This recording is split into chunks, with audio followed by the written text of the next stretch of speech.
तो दोस्तों स्वागत है सभी लोगों का एक और new battle through the heavens की वीडियो के अंदर में। और आज की इस वीडियो में हम लोग जानेंगे कि आखिर कैसे पिल टावर के अंदर में कोई भी पिल गैदरिंग कंपटीशन में पार्टिसिपेट करता है, साथ ही साथ उसे कितने पावरफुल हर्डल्स का सामना भी करना पड़ेगा। और उसी बीच हमारा शोएन एक ऐसे रील में एंटर करने वाला है जो कि एक काफी क्रेजी जगह है। उससे पहले मैं आपको बता दूं कि मैं वीडियो की स्टार्टिंग कौन से पॉइंट से कर रहा हूं। तो आप सभी लोगों ने मेरे इस वाली वीडियो को देखा होगा जहां पर मूगू और शोएन के बीच में फाइट होती है। और इस फाइट के दौरान शोएन मतलब लड़ाई नहीं कर रहा था, सिर्फ खुद को बचाने की ट्राई कर रहा था। और लास्ट में एक बंदा आता है जिसका नाम है शुआन कोंगजी, जो कि हमारे पिल टावर के फर्स्ट एल्डर है, उर्फ एक ये हमारे मास्टर यालो के बेस्ट फ्रेंड्स में भी गिने जाते हैं। तो आज की वीडियो को हम लोग शुरुआत करेंगे उसी मोमेंट से जहां पर शुआन कोंगजी ने उसे बचाया। तो उसे बचाने के बाद ही वो शोएन को ऑफर करते हैं कि तुम बंधु आ जाओ हमारे पिल टावर में, यहाँ पर किसी की मजाल नहीं कि वो तुम्हें छू भी सके। इसके बाद शोएन अगले दिन सीधा मुंह उठाकर पहुंच जाता है पिल टावर के अंदर में। आप लोग इस प्रीव्यू में देख सकते हो कि वो कैसे पिल टावर में पहुंच चुका है। और वहां पर जाने के बाद वो मिलता है मास्टर शुआन कोंगजी से। उन दोनों की फर्स्ट मुलाकात के अंदर ही शुआन कोंगजी उसे काफी अच्छा एक गिफ्ट देते हैं, जो कि था एक्चुअली में हमारा स्पिरिचुअल हैंडप्रिंट वाला अटैक। हाँ, वही अटैक जिसे शोएन ने शाओयिंग के साथ में फाइट के दौरान देखकर सीख लिया था। एकदम अच्छा बैठा ना, चलो जाने दो। तो वही वाला अटैक उसे फुल वर्जन वहाँ पे मिल जाता है। इसके साथ साथ शोएन उसे ये भी बताता है कि कैसे हान फंग चीट करता है मूगू के साथ मिलकर याओचन के ऊपर में। इसके अलावा वो उसे ये भी बता देते हैं कि हॉलो सोल्स वालों ने करेंटली हमारे याओचन के सोल को पकड़ के रखा हुआ है। जिसके बाद शुआन कोंगजी काफी ज्यादा दुख दर्शाते हैं और बताते हैं कि कैसे वो लास्ट बार याओचन से मिले थे। उस दौरान की जो कहानी थी उन्होंने उसे बताया। इसके बाद शोएन की मुलाकात फिर से शाओयिंग और एक और लौंडा जिसका नाम है सॉन किंग, उनसे मिलाई होती है। और वो दोनों भी यहाँ के टॉप क्लास के स्टूडेंट्स हैं। शाओयिंग के बारे में आप लोगों को पता है। जिसके बाद शाओयिंग खुद ही आती है शोएन से बात करने के लिए, जो कि एक आम बात है। आप सभी को पता है कि लौंडा हमारा हैंडसम है, लड़कियां उसकी तरफ फिदा हो ही जाती है। और शाओयिंग उसी टाइम इंप्रेस हो गई थी जब उसकी फाइट शोएन के साथ में हुई थी उस असेसमेंट के दौरान। और शाओयिंग और शोएन के बीच की ये प्यार भरी बातों को देखकर ऑब्वियसली हमारा वो वहाँ पर जो दूसरा लौंडा है वो जेलसी फील करेगा ही। और सॉन किंग को भी शोएन से पहली नजर में ही प्यार, मेरा मतलब ग्रज हो जाता है। जिसके बाद वो उसे कुछ खास पसंद नहीं करता और शोएन इस बात को भाप लेता है, जिस वजह से वो शाओयिंग से दूरी मेंटेन करने लगता है, क्योंकि वो नहीं चाहता था कि शाओयिंग की वजह से वो किसी एक पावरफुल लड़के से फालतू का ग्रज को वहाँ पे होल्ड कर ले। जिस वजह से वो शाओयिंग के साथ में थोड़ा मोड़ा बात करके वहाँ से निकल जाता है और सीधा चला जाता है अपने रूम में। काहे का रूम, एक 4 BH का फ्लैट था मान के चलो। उसके अंदर में लिटिल फेई, डॉक्टर तियानो, जुनजी और शोएन वो तीनों रह जा रहे थे।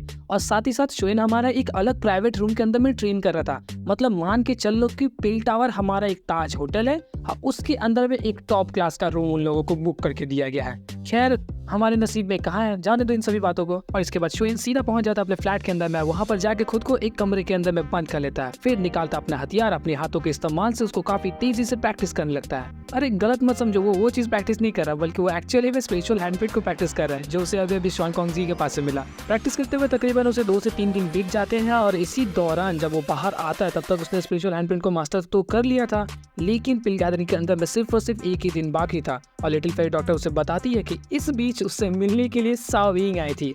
आम बात है, लौंडा हैंडसम में कुछ भी हो सकता है। तो वो वहाँ पर मिलने के लिए आई थी। तो वो बताती है कि कैसे उसने उसे धक्के मार के भगा दिया। धक्के नहीं मारती है, प्यार से मना कर देती है कि वो फिलहाल किसी से नहीं मिल सकता। और लिटिल फेई डॉक्टर भी उसे मिलने नहीं देती है। और इसकी कल होकर अब सबसे बड़ा मेन इवेंट स्टार्ट हो जाता है, जो कि था हमारा एक्चुअली में पिल गैदरिंग कॉम्पिटिशन। तो फिर जैसे वो उस हॉल के अंदर में एंटर करता है, मतलब वो खुला एक स्टेडियम टाइप का था, उसके अंदर में तकरीबन 1 लाख से भी ज्यादा लोग वहाँ पर बैठे थे सिर्फ उस कॉम्पिटिशन की फर्स्ट ओपनिंग को देखने के लिए, जहाँ पर सिर्फ अनाउंसमेंट होंगे और कॉम्पिटिटर्स पार्टिसिपेट करेंगे। और वहाँ पर हमारे 3 पावरफुल हेड जो कि थे हमारे पिल टावर के एल्डर, और उनके बीच था हमारा शुआन कोंगजी और दूसरी शुआन यी। हाँ मालूम है, इसका नाम सुनने के लिए आप लोग तरस रहे थे। और वो भी वहाँ पे प्रेजेंट थी। और वहाँ पर अनाउंसमेंट होते कि कैसे कौन कौन से कॉम्पिटिटर्स इसके अंदर में पार्टिसिपेट करेंगे और उन लोगों को कौन से टॉप 2 हर्डल्स को पास करना पड़ेगा ताकि वो लोग फाइनल पिल गैदरिंग कॉम्पिटिशन में बैठ सके, जहाँ पर एक्चुअली में वो लोग को लास्ट में पिल रिफाइनमेंट वाला प्रोसेस करना होगा। लेकिन उससे पहले इन 2 हर्डल्स को पास करना है। और ये 2 हर्डल्स कोई छोटा मोटा चीज नहीं है। इसके अंदर जब शोएन एंटर करेगा ना, आप लोग पागल हो जाओगे। इसके बारे में हम लोग थोड़ी देर बाद में ही बात करेंगे। उससे पहले जान लेते हैं कि वहाँ पे किन चीजों की अनाउंसमेंट की गई। वहाँ की जो एल्डर्स थे उन लोगों ने पहले ही बता दिया कि यहाँ पर तुम्हें एंटर करने के लिए एटलीस्ट टियर 5 का अल्केमिस्ट तो होना ही पड़ेगा।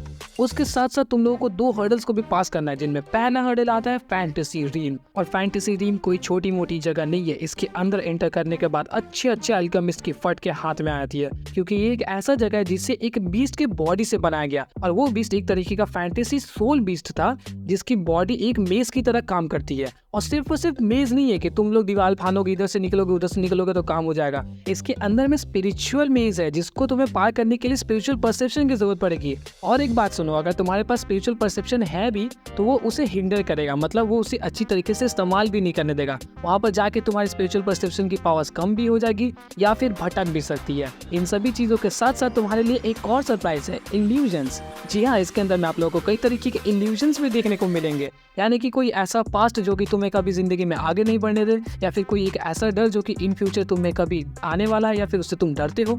इस तरीके की चीज भी आएंगे।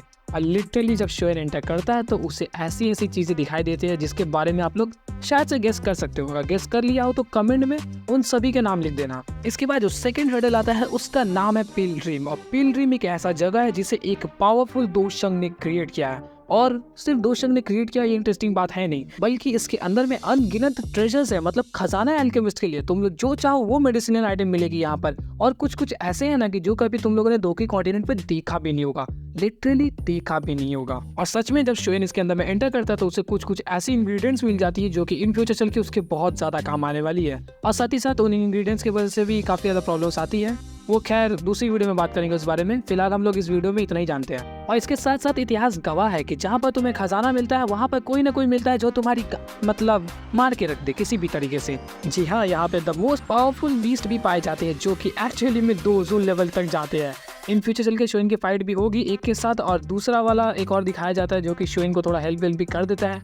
उसके बारे में और कोई वीडियो आएगी। और एक सोने पे सुहागा भी सुनते हुए जाओ कि अगर तुम लोग पिल रीजन के अंदर में एंटर कर चुके हो, वहाँ पे तुम्हारे बीच के साथ में लड़ाई होगी और तुम मरने वाले हो, तो वहाँ पर पिल रीजन का कोई भी लौंडा तुम्हें बचाने नहीं आएगा। जी हाँ, तुम लोगों ने सोचा होगा कि पिल टावर के एल्डर्स वहाँ पे प्रेजेंट होंगे तुम्हें बचाने के लिए, तो तुम दरअसल गलत हो। वहाँ पर पिल टावर कभी भी इंटरफेयर करता ही नहीं है, मतलब कोई बाहर का आदमी भी घुस के तुम्हें मार देगा, किसी को पता भी नहीं चलेगा। तो इसीलिए तुम जा रहे हो तो वो सिर्फ और सिर्फ तुम्हारी जिम्मेदारी है।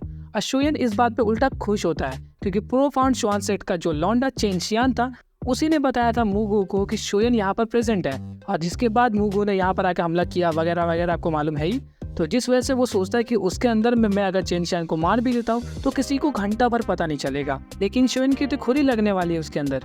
और इन्हीं सब हर्डल्स की वजह से पिल गैदरिंग कंपटीशन को जीत पाना इतना ज़्यादा मुश्किल है, क्योंकि तुम लोग बैठ के पिल रिफाइनमेंट प्रोसेस को कर तो सकते हो, लेकिन उससे पहले तुम लोग ये 2 हर्डल्स को तो पास करके दिखाओ जहाँ पर तुम्हारी जान की जोखिम आ चुकी है। और तुम्हें पता है कि अल्केमिस्ट कई सारे लोग 2 की फाइटिंग स्किल्स में काफ़ी ज़्यादा चोक करते हैं।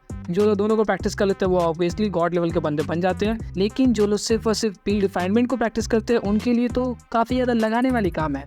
तो आई होप कि आप लोगों को 2 हर्डल्स के रिगार्डिंग काफ़ी ज़्यादा इन्फॉर्मेशन पता चल चुकी होगी। इन दोनों के रिगार्डिंग मैं डिफरेंट वीडियोस को लाने वाला हूँ जिसके अंदर में हम लोग कवर अप करेंगे कि शोएन कैसे खुद को सर्वाइव करने वाला है।